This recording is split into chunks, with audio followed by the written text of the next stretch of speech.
Welcome friends, Ramdhani classes में आपका स्वागत है। और आज हम लोग अंतर्राष्ट्रीय पुरस्कार के बारे में पढ़ेंगे। अंतर्राष्ट्रीय पुरस्कार में हम लोग सबसे पहले देखेंगे नोबेल पुरस्कार के बारे में, जो दुनिया के नंबर 1 पुरस्कार है। इसमें सबसे अधिक धनराशि दी जाती है और विश्व का, यदि कोई भी पूछे कि विश्व का सबसे बड़ा पुरस्कार कौन सा है, तो नोबेल पुरस्कार है। नोबेल पुरस्कार की शुरुआत अल्फ्रेड नोबेल के नाम पर हुई थी। अब हम लोग अल्फ्रेड नोबेल के बारे में डिटेल जानेंगे। तो अल्फ्रेड नोबेल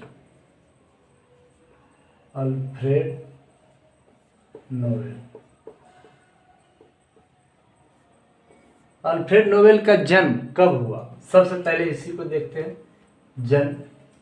जन्म 1833 ईस्वी को हुआ। कब हुआ?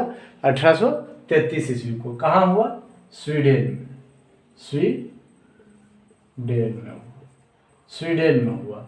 और उसके बाद हम लोग क्या देखेंगे कि इनका जो ये वैज्ञानिक बने, डायनामाइट की जो खोज किए, वह कब किए? डायनामाइट की खोज 1867 ईस्वी में किए। और इनके जीवन का सबसे अहम काम यही डायनामाइट का खोज हुआ और इसी से इनको बहुत सारा संपत्ति हासिल भी हुआ था। ये केमिकल इंजीनियर थे। देखेंगे कि ये क्या थे? अविवाहित थे।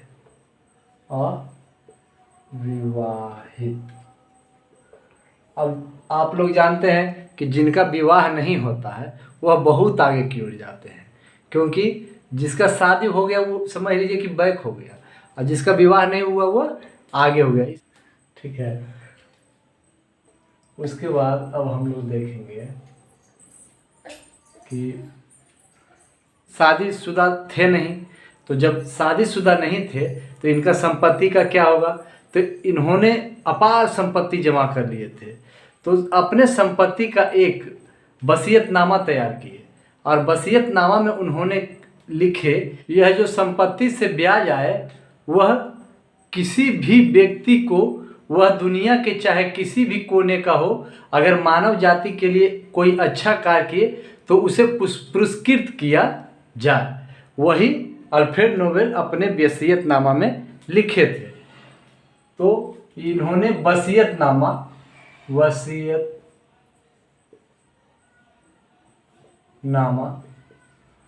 वसीयतनामा जो तैयार किए थे वह 1895 ईस्वी को तैयार किए थे। और इनकी मृत्यु 1896 ईस्वी को हो गई। उसके बाद जब इनकी मृत्यु हो गई तो उसके बाद स्वीडन के बैंक में इनका पैसा जमा हो गया और उसी बैंक से जो ब्याज आने लगा उससे एक पुरस्कार की शुरुआत हुई। वह पुरस्कार नोबेल पुरस्कार कहलाया। क्या कहलाया? नोबेल पुरस्कार। यह नोबेल पुरस्कार की शुरुआत 1901 ईस्वी को हो गई। उसके बाद अब हम लोग देखेंगे कि यह जो पुरस्कार दिया जाता है, यह पुरस्कार जो दिया जाता है 10 दिसंबर को इस पुरस्कार का वितरण होता है।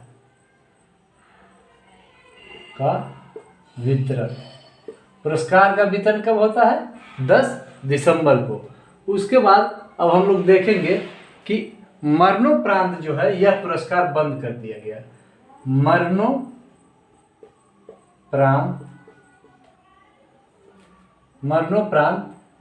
बंद कर दिया गया। कब से? 1974 ईस्वी से मरणोपरांत बंद कर दिया गया। उसके बाद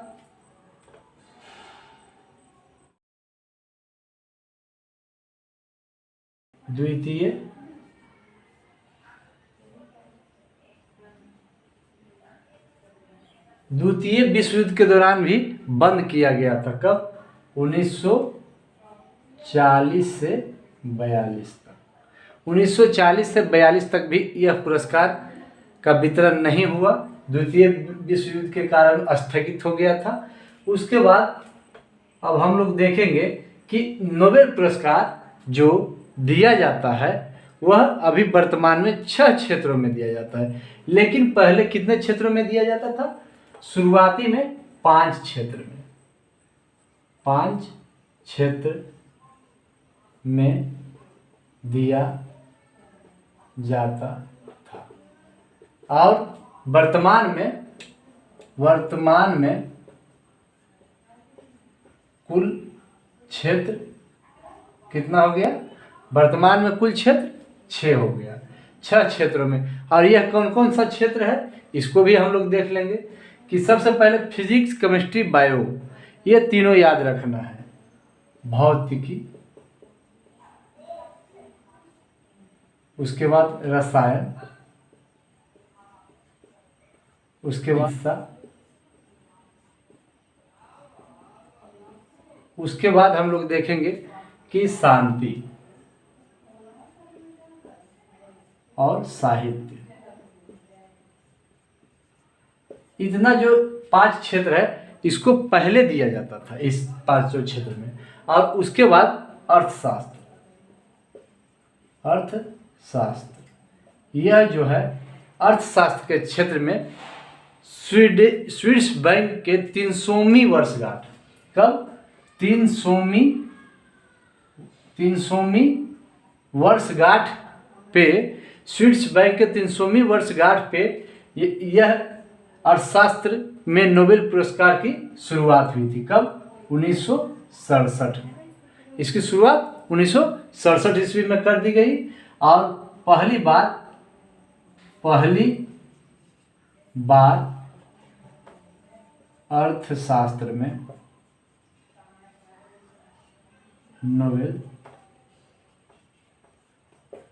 1969 ईस्वी को मिला था, प्रदान किया गया। यही 1, 2, 3, 4, 5, 6 विषय है।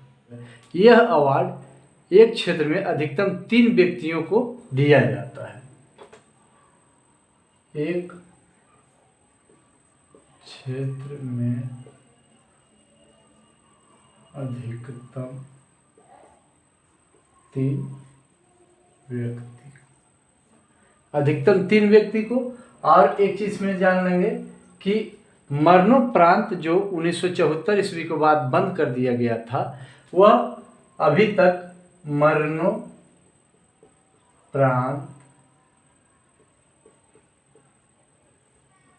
कुल 2 व्यक्ति को मिला है।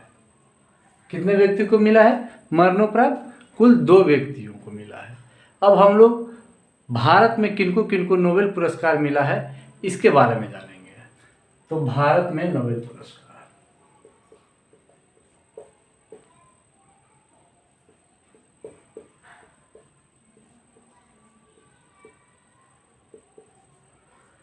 भारत में जो नोबेल पुरस्कार मिला है वह कौन कौन सा भारतीय को मिला है। सबसे पहले हम भारतीयों को देखेंगे कि कौन कौन सा भारतीय को मिला है।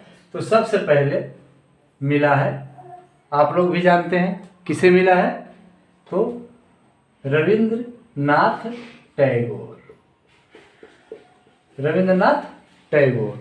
उसके बाद किनको मिला है? सीवी रमन। और उसके बाद किसको मिला है? तो मदर टेरेसा। उसके बाद अमर्त्य सेन। और उसके बाद कैलाश सत्यार्थी। ये वैसे भारतीय हैं जो पूर्ण रूप से भारतीय हैं और उन्हें नोबेल पुरस्कार मिला है। इनको 1913 में मिला है। उसके बाद सीवी रमन को 1930 ईस्वी में मिला है। उसके बाद हम लोग देखेंगे मदर टेरेसा को 1982 ईस्वी में मिला है। उसके बाद अमर्त्य सेन को देखेंगे कि 1998 ईस्वी को मिला है। उसके बाद कैलाश सत्यार्थी को 2014 ईस्वी में मिला है। अब हम लोग देखेंगे कि रविंद्रनाथ टैगोर को किस चीज़ में मिला है, तो साहित्य के क्षेत्र में, साहित्य के क्षेत्र में। और उसके बाद सीवी रमन को भौतिकी के क्षेत्र में, भौतिकी के क्षेत्र में। उसके बाद मदर टेरेसा को शांति के क्षेत्र में, शांति के क्षेत्र में। उसके बाद अमर्त्य सेन को अर्थशास्त्र में, अर्थशास्त्र में। उसके बाद कैलाश सत्यार्थी को शांति में, शांति में मिला। उसके बाद अब हम लोग देखेंगे कि इनको जो रविन्द्रनाथ टैगोर को मिला है उनको गीतांजलि के लिए मिला था, गीतांजलि, गीतांजलि के लिए मिला था। और सीवी रमन को ये जो मिला था ये रमन प्रभाव, रमन प्रभाव, प्रकाश के प्रकीर्णन का था। उसके बाद मदर टेरेसा तो जानते हैं हम लोग, शांति के क्षेत्र में मिला था। उसके बाद अमर्त्य सेन को अर्थशास्त्र के क्षेत्र में और कैलाश सत्यार्थी को भी शांति के क्षेत्र में मिला था। अब हम लोग देखेंगे वैसे व्यक्ति जो भारतीय मूल के हैं और विदेश में जाकर के बस गए, भारतीय मूल के नोबेल विजेता का देखेंगे। इसमें सबसे पहले हम लोग देखेंगे कौन, हरगोविंद खुराना, हरगोविंद खुराना। उसके बाद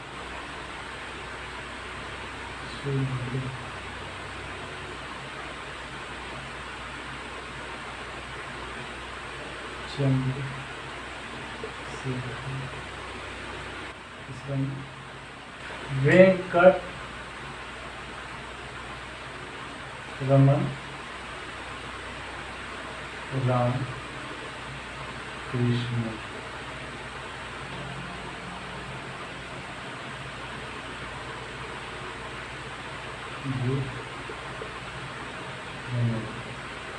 ये चार ऐसे व्यक्ति हैं जो भारत में तो जन्म लिए लेकिन विदेश में जाकर के बस गए हैं। तो हरगोविंद खुराना को 1968 और सुब्रमण्यम को 1983, सुब्रमण्यम चंद्रशेखर को। उसके बाद वेंकट रमन रामकृष्णन को 2009, अभिजीत बनर्जी को 2019 को। हरगोविंद खुराना को मिला है चिकित्सा के क्षेत्र में, चिकित्सा के क्षेत्र में। उसके बाद सुब्रमण्यम चंद्रशेखर को मिले हैं भौतिकी के क्षेत्र में, भौतिकी के क्षेत्र में। उसके बाद वेंकट रमन रामकृष्णन को मिला है रसायन के क्षेत्र में। इसमें अभिजीत बनर्जी को अर्थशास्त्र में मिला है। इन्होंने ब्लैक होल सीमा, ब्लैक होल या चंद्रशेखर सीमा की खोज।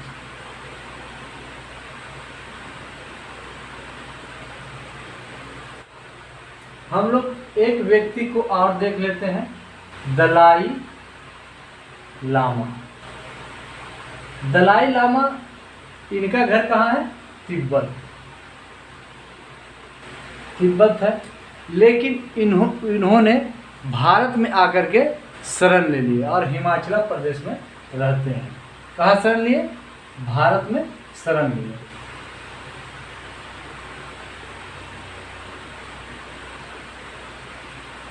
और इनको भी नोबेल पुरस्कार मिला और वह मिला 1989, शांति के क्षेत्र में, शांति।